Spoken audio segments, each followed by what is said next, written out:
Welcome back to our kitchen. Unusually, this isn't a bike-umentary or a drone-umentary.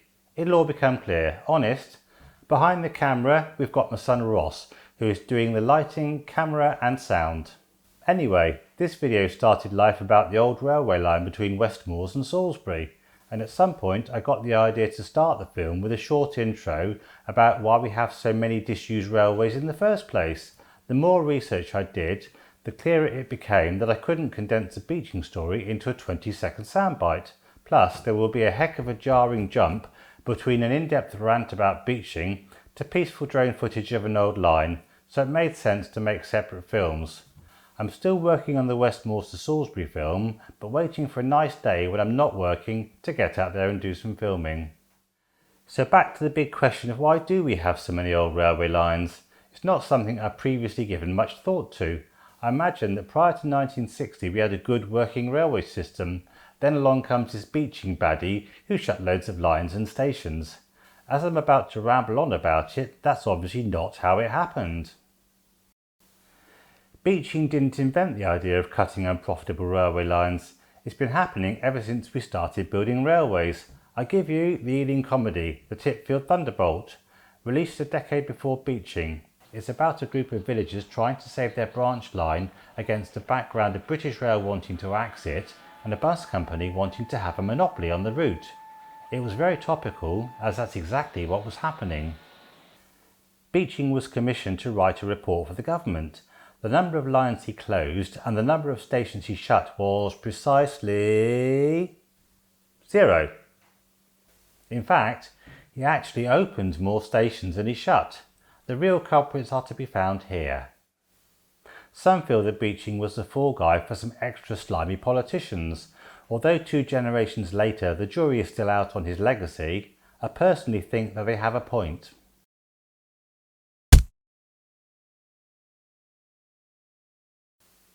A bit of context. Bubble mentality is the boom and bust cycle where investors cotton on to a new idea and plough insane amounts of money into it. It then doesn't fulfill the promise of untold riches, the bubble bursts and everybody loses their shirt. This is what happened with the railways in the 1840s and the canals 30 years before that.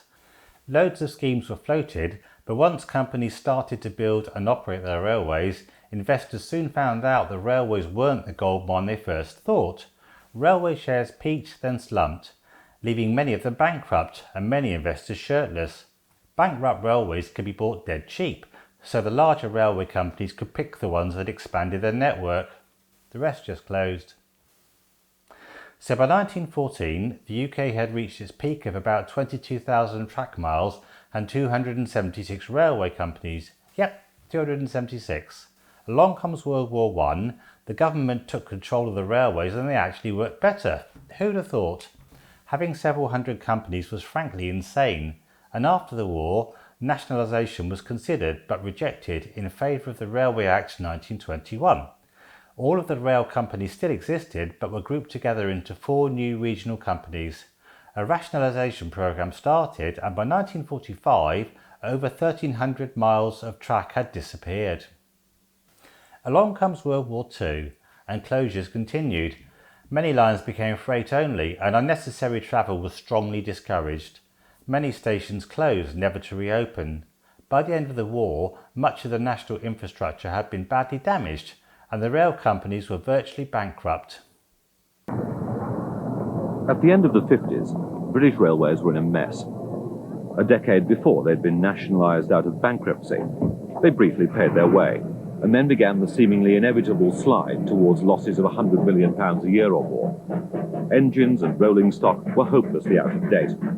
On a network that hadn't changed much since the days of Victorian railway mania, thousands of miles of branch line lost money on every rare passenger they carried. Profits should have been restored by freight, but that was already being seduced onto roads that had a price advantage and, more important, the blessing of government. Railways, like canals, were out of date. This was the age of the road. 100 million a year equates to about 2.4 billion today. Let's rewind to 1955 when the government came up with a plan to plough shed-loads of cash into the railway network to modernise it. Steam would be replaced with diesel and electric. Lines will be upgraded for greater capacity, speed, reliability and safety. It was all going to cost 1.24 billion, very precise, and the deficit will be wiped by 1962. The plan failed dismally. Nothing was done to address pre-war working practices, and road haulage firms were allowed to cherry-pick the lucrative freight traffic. The diesel engine was a cock-up. I was going to say clusterfuck there, with some scrapped after only 10 years, and we lost another 3,000 miles of track in the process. Losses grew, and British Rail couldn't even make the interest payments on the money it had borrowed. The government finally lost the plot and looked for radical solutions. Enter stage left the principal baddie, Ernest Marples, Minister of Transport from 1959 to 1964. His background was construction, and prior to becoming Transport Secretary, his company, Marples Ridgeway, won a lot of government infrastructure contracts, including building parts of the M1. Enter stage right Dr. Richard Beeching, a respected engineer and research physicist working for ICI as Technical Director. He was on a government-appointed committee of businessmen tasked with telling them how to cut the losses. Marples noticed that Beeching believed drastic cuts were necessary, liked the song he was singing, so made him chairman of British Railways. So we have a bright new dawn of 1963, and the Transport Act 1962 came into force on the 1st of January. This simplified the process of closing lines into did it make money, yes or no.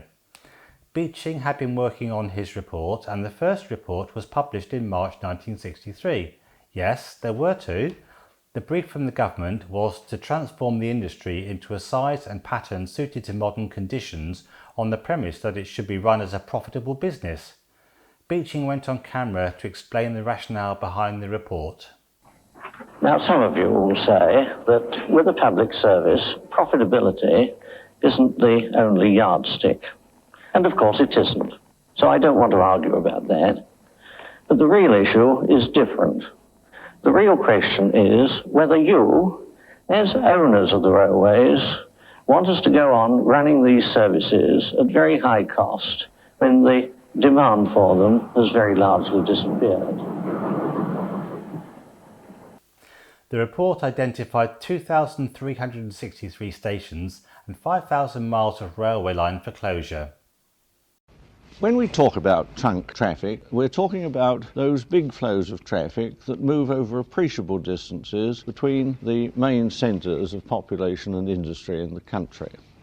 There is, within the total, a great deal of duplication. In some cases, as many as 3, 4 or 5 lines connecting the same pairs of centres. You see, there are 3 lines from London to the West Country.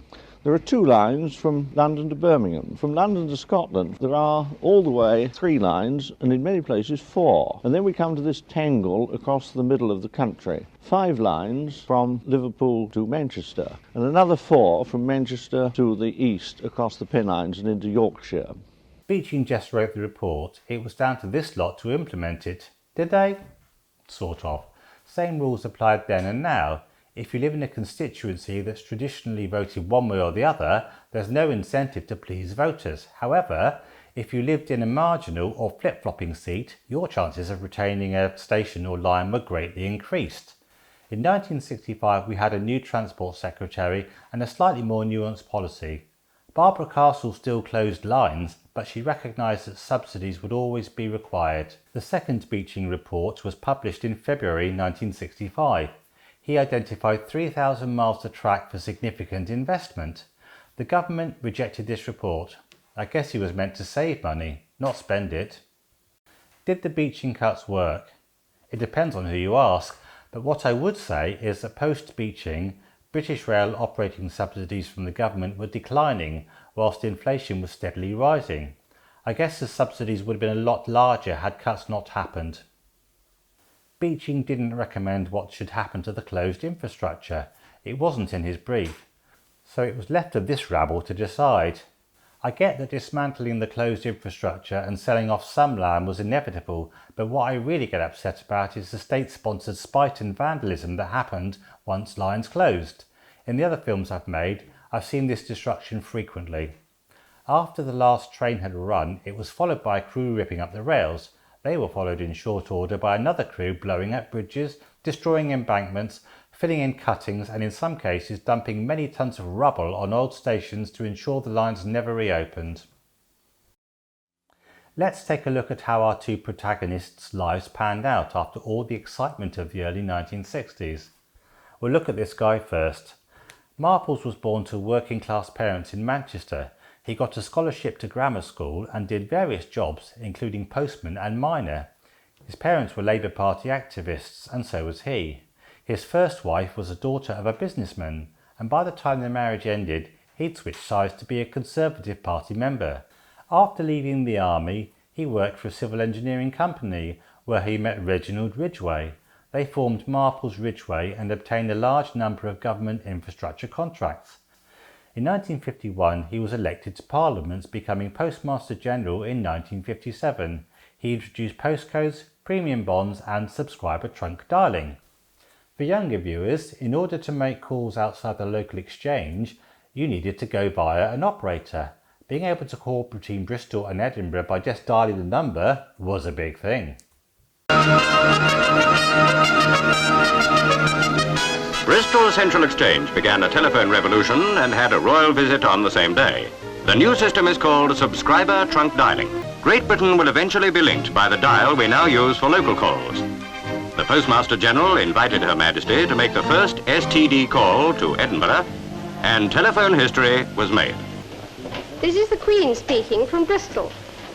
In a few moments, Bristol subscribers will be able to make trunk calls by merely dialing the right number up to a distance of some 300 miles.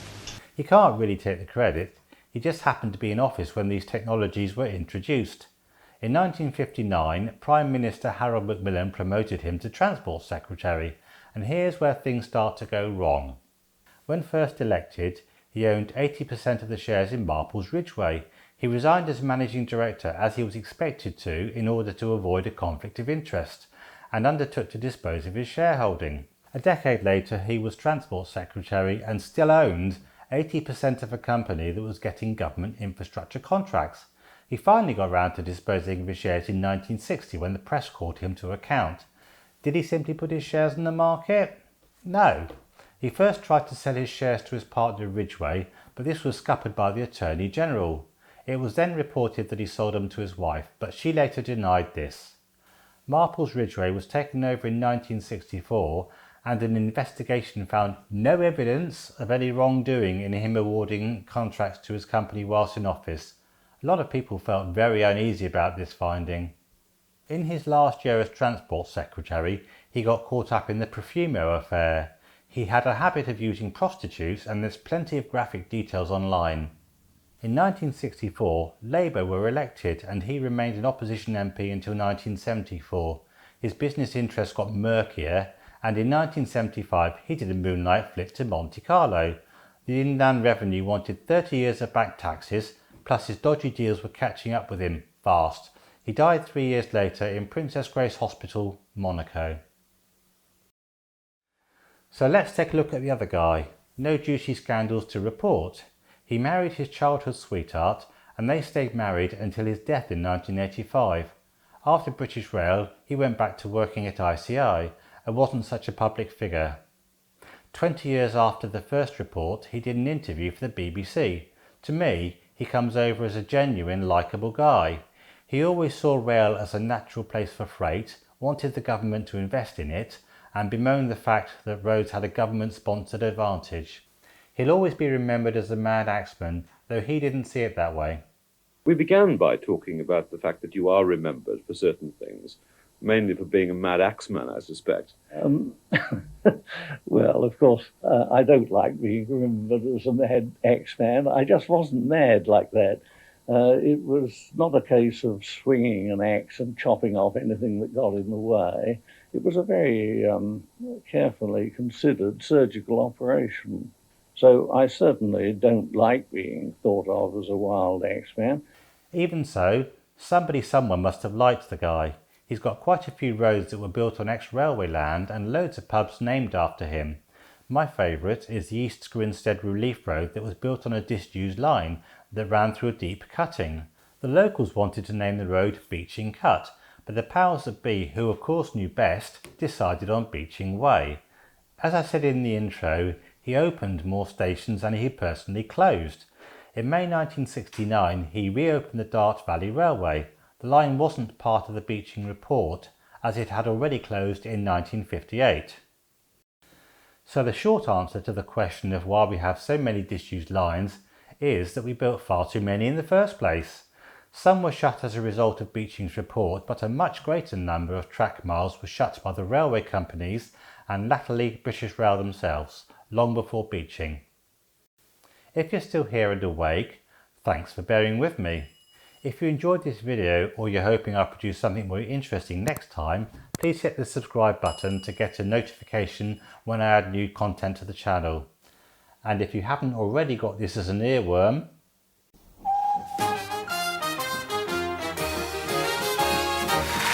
Dr. Beeching, what have you done? There once were lots of trains to catch, but soon there will be none. I'll have to buy a bike, 'cause I can't afford a car. Oh, Dr. Beeching, what a naughty man you are.